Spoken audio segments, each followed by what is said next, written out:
Et nous sommes de retour au plateau pour la dernière partie de cette émission. Nous abordons notre quatrième sujet Togo, l'Alliance politique africaine pour un repositionnement stratégique de l'Afrique.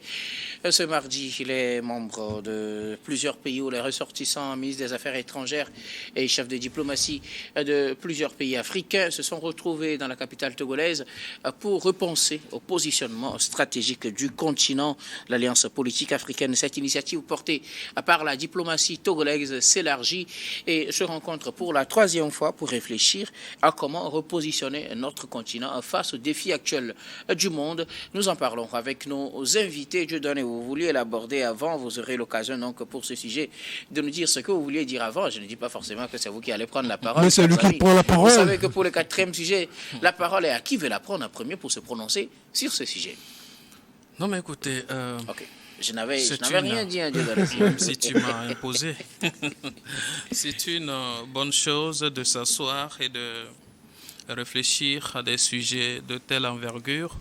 Là, nous sommes en train de parler du continent. Et qui parle du continent parle des actions conjuguées pour l'atteinte de certains objectifs.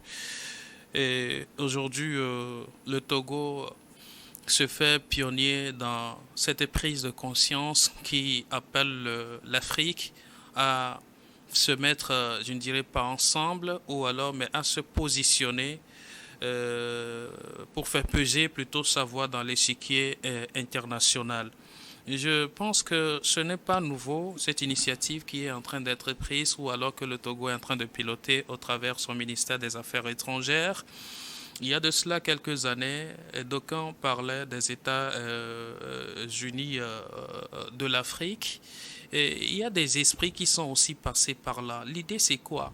C'est de mener une unicité d'action pour faire en sorte que le continent puisse être respecté en termes de décision et en termes de considération sur l'échiquier international. Donc c'est la reprise de ces idées aujourd'hui qui sacrent les rendez-vous de Lomé, parlant de cette alliance africaine de repositionnement dans l'échiquier international. Mais moi, la question que je me pose, quelle sorte de repositionnement aujourd'hui et quelles seront réellement des stratégies à mettre en place, quels mécanismes pour atteindre ce repositionnement? C'est vrai, c'est des pays qui en parlent. Maintenant, entre le discours et l'acte, je pense que la distance est encore très grande. Quel sera le réel concret de ces alliances, de cette alliance ou alors de ce repositionnement dont l'Afrique parle? Alors, est-ce qu'il faut aujourd'hui forcément aller en rang fermé avant d'atteindre cet objectif? Est-ce que déjà les pays, de par les limites imposées par les Occidentaux, est-ce que dans ces limites-là, on ne peut pas déjà commencer par sortir les lueurs d'un développement? Je rappelle encore, ce qui vous impose ou alors ce qui pourra faire peser votre voix, c'est votre niveau que vous avez. Est-ce que les pays aujourd'hui travaillent pour atteindre un niveau afin de s'imposer à une décision? Est-ce que individuellement, chaque État travaille déjà et à suffisance pour atteindre un niveau de développement pour faire sonner sa voix? Vous savez, l'exemple le plus récent qui retient mon attention, c'est bien les agissements du président américain Donald Trump à l'égard également de la Chine, la dernière fois lorsqu'il parlait des droits de douane. À un moment donné, vous avez compris que le rapport de force a commencé par jouer et les États-Unis et la Chine ont dû passer à la table de discussion, voilà, de négociation. Cela voudrait dire Donald Trump a vu à un moment donné qu'il ne peut pas, face à ce poids également, se comporter comme s'il était face à un petit pays qui n'a aucun moyen.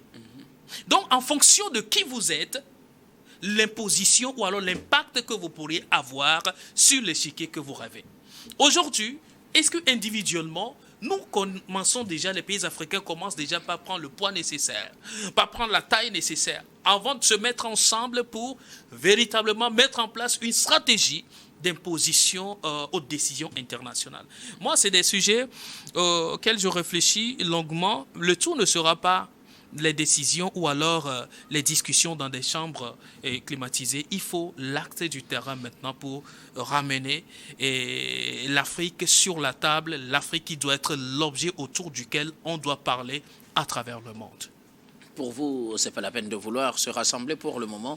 Il faut chacun, de son côté, essayer de se positionner d'abord. Je n'ai jamais dit que cela ne vaut pas la peine de se rassembler maintenant, okay. Mais je dis quels sont les indices qui nous prouvent aujourd'hui que nous avons la volonté individuellement, nous-mêmes, de grandir d'abord avant de mettre ensemble cette énergie de grandeur.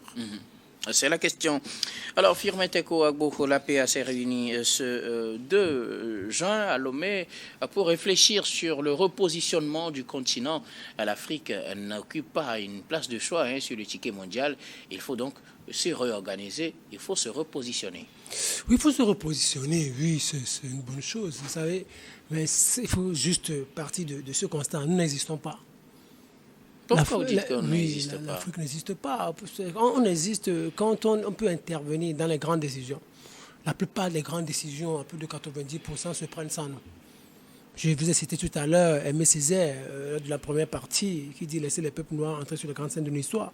On n'existe pas. On n'existe pas parce qu'en réalité, tout d'abord, il y a des gens qui ne veulent pas qu'on existe. Ils veulent juste surfer sur nos ressources pour pouvoir évoluer.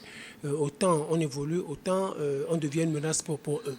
Et la deuxième chose, peut-être nous ne l'avons pas compris, nous ne voudrons pas y travailler sur ce niveau-là pour pouvoir s'imposer aussi. C'est tout le problème. On doit savoir qu'on n'existe pas. Alors qu'est-ce qu'il faut pour exister? Il faut peser. Il faut travailler pour pouvoir peser. Pour pouvoir peser, pour que les gens aient peur de nous. Mais cela ne doit pas passer par quoi? Cela ne doit pas passer par assez de discours, cela ne doit pas passer par des discours, pas assez de conférences.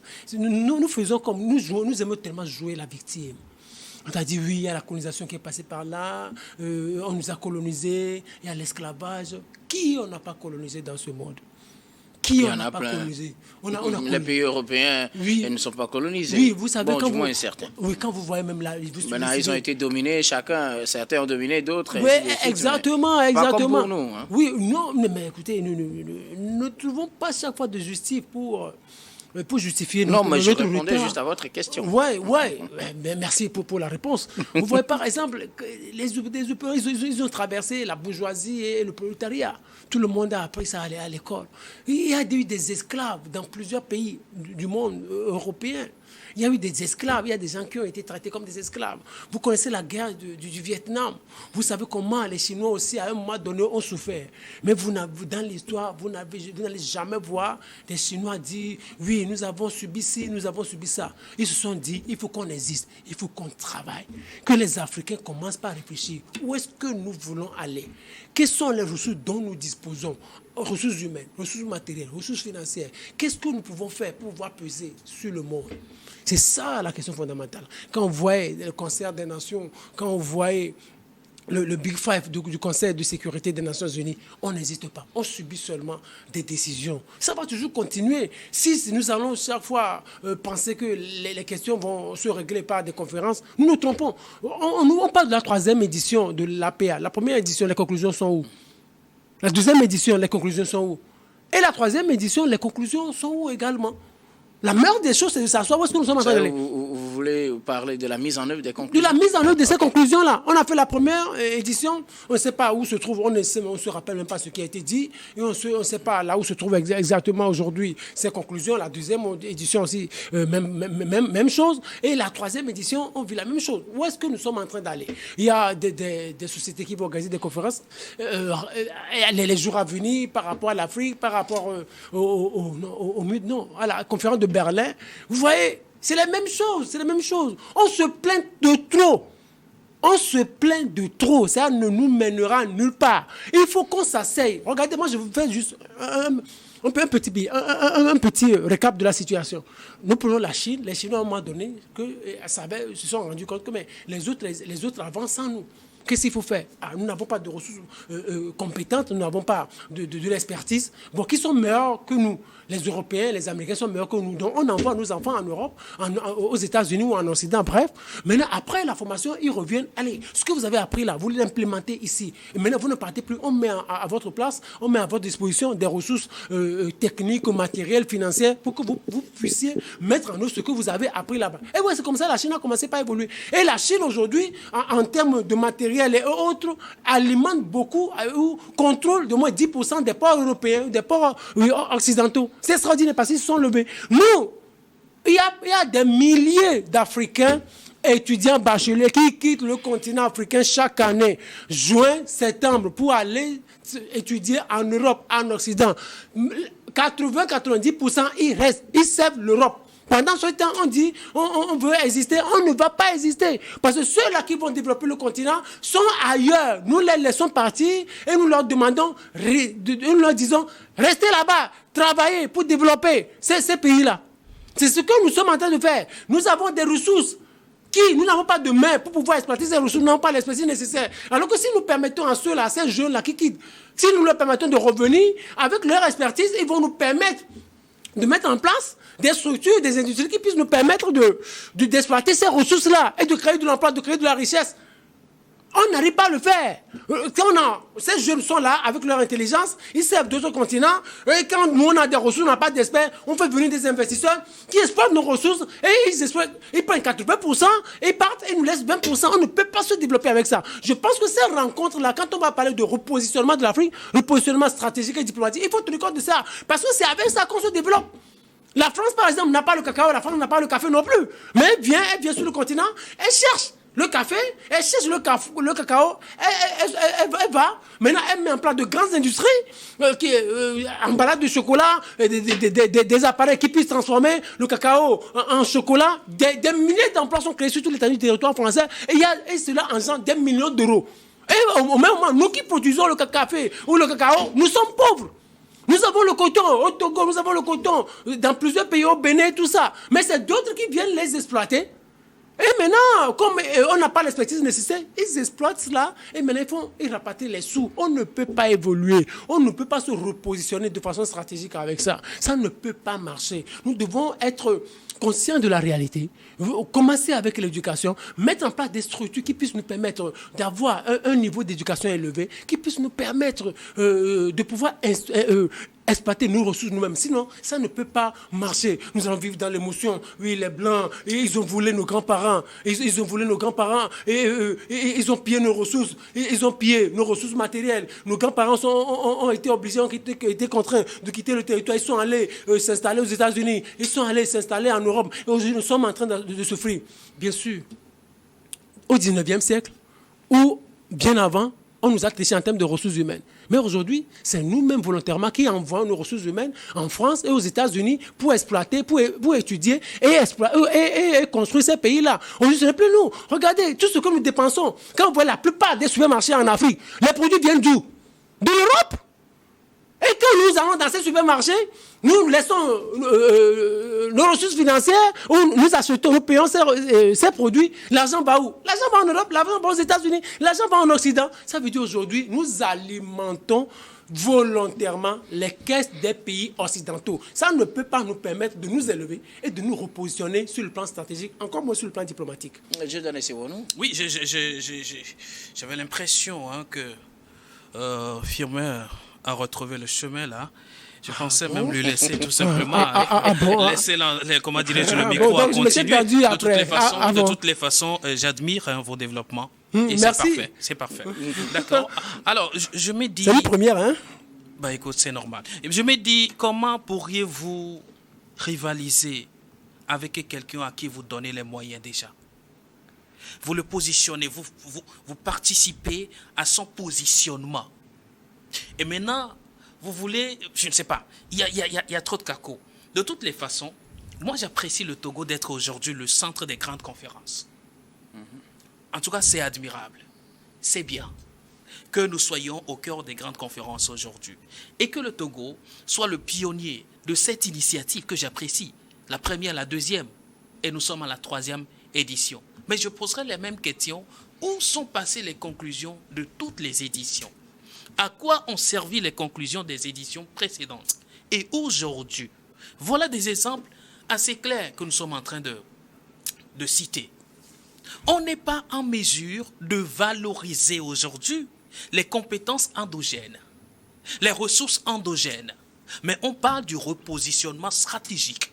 En tout cas, peut-être le bémol se trouve au niveau de la stratégie. C'est moi peut-être qui ne comprends pas bien le repositionnement stratégique. Mais je pense qu'aucun repositionnement stratégique ne peut être possible sans les ressources humaines, sans les ressources endogènes. J'aurais aimé à ce que l'Afrique se retrouve autour de la thématique qui engage les pays africains à revaloriser les compétences endogènes et les ressources endogènes.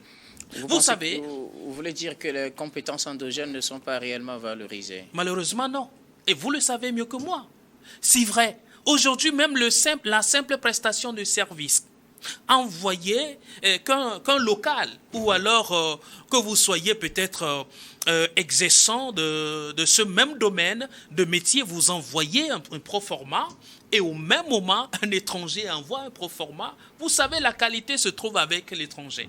Et des fois même, on ne demande même pas à voir ce que vous proposez, mais on préfère plutôt faire descendre. Les gens vont jusqu'à faire venir des Occidentaux pour dresser juste des chaises dans une salle de conférence. Ça vous dit quelque chose? L'argent qu'on paie, ça va où? Ça sort du pays. Pourtant, il y a quelqu'un de ce domaine-là qui est là. La facture qu'il dresse, on met ça de côté. Des fois, même s'il faut lui donner ce contrat, on va cisailler le montant. Par contre, on est prêt à donner multiplier par 100 à quelqu'un qui vient de l'extérieur, à quelqu'un qui vient de l'Occident, quelqu'un qu'on héberge, quelqu'un qu'on véhicule. Et tout ça là, ça repart de chez nous. Et en cela, vous voulez me parler d'un positionnement de l'Afrique, il faut d'abord qu'on commence par questionner ces petits comportements. Ce que nous sommes en train de dire ici, nous ne sommes pas en train, en tout cas ce qui me concerne, je ne suis pas en train de fustiger ces initiatives. Au contraire, je les apprécie. Mais je me dis, il y a encore à faire en amont pour pouvoir faire de ces initiatives des initiatives impactantes, des initiatives qui vont vraiment marquer l'histoire. Il faut commencer par valoriser les compétences et les ressources humaines endogènes avant de se repositionner stratégiquement. Merci, Dieudonné Sirono. Moi, je voudrais ajouter quelque chose. Dieudonné Sirono m'a donné une idée quand il parlait du Togo. Vous savez, le Togo, je pense, a compris un certain nombre de choses avec ses dirigeants, surtout sur le plan diplomatique. Quand des gens parlent aujourd'hui de... comme on dit, des gens parlent régulièrement des Blancs en disant « les Blancs nous ont fait ci, les Blancs nous ont fait ça ». Ça a toujours été des situations frontales. Et je pense que ces situations-là ne peuvent nous mener nulle part. Première chose, mais à ce niveau, c'est là où le Togo a été champion en termes de réflexion. C'est-à-dire le Togo n'a pas voulu être frontal. Depuis près de 10 ans, le président du Conseil, qui était président de la République d'alors, avait dit en réalité que nous avons essayé un certain nombre de partenariats de par le passé. Bon, le temps est venu de faire le bilan et de peut-être de réessayer, d'essayer d'autres nouveaux partenariats. Et à l'avenir, on essaiera de faire le bilan aussi pour pouvoir peser les deux. C'est-à-dire le Togo n'a jamais adopté de position frontale. Et c'est ça aussi qui permet de dire que si on pouvait commencer comme cela, c'est-à-dire on réfléchit et on se dit voilà les problèmes. Et depuis que le Togo a commencé cela, et vous voyez que le Togo, sur le plan stratégique et sur le plan en termes de repositionnement en Afrique de l'Ouest et dans toute l'Afrique, vous voyez que le Togo est toujours désiré. Quand on parle de repositionnement aujourd'hui, le Togo, c'est lui qui gère la médiation de la RDC. Et vous voyez comment cela est en train d'être mené. Il y a les Nations Unies qui applaudissent aujourd'hui le Togo, il y a les États-Unis qui applaudissent le Togo, il y a la région des Grands Lacs aujourd'hui qui applaudit les efforts du Togo. Ça veut dire que le Togo a pris un pas en termes de repositionnement. Ça, c'est déjà en termes de repositionnement diplomatique, stratégique, parce que la géographie du Togo même l'aide. Si vous voulez aller aujourd'hui dans la région sahélienne, vous ne pouvez pas ne pas passer aussi par le Togo. On a besoin du Togo aujourd'hui par rapport à certaines grandes décisions en ce qui concerne l'Afrique de l'Ouest et en ce qui concerne l'Afrique centrale ou toute l'Afrique. Et le Togo a toujours su exister sur ce point-là. À ce niveau, moi, je voudrais demander aux dirigeants togolais et aux dirigeants du monde, aux dirigeants de l'Union africaine, revoyez ce que nous sommes en train de dire. Ce que nous sommes en train de dire, peut-être, ce n'est pas beaucoup intéressant, mais il y a quelque chose qu'on peut chercher. Regardez, qu'est-ce que nous sommes en train de faire en termes de ressources humaines? Qu'est-ce que nous sommes en train de faire en termes d'éducation?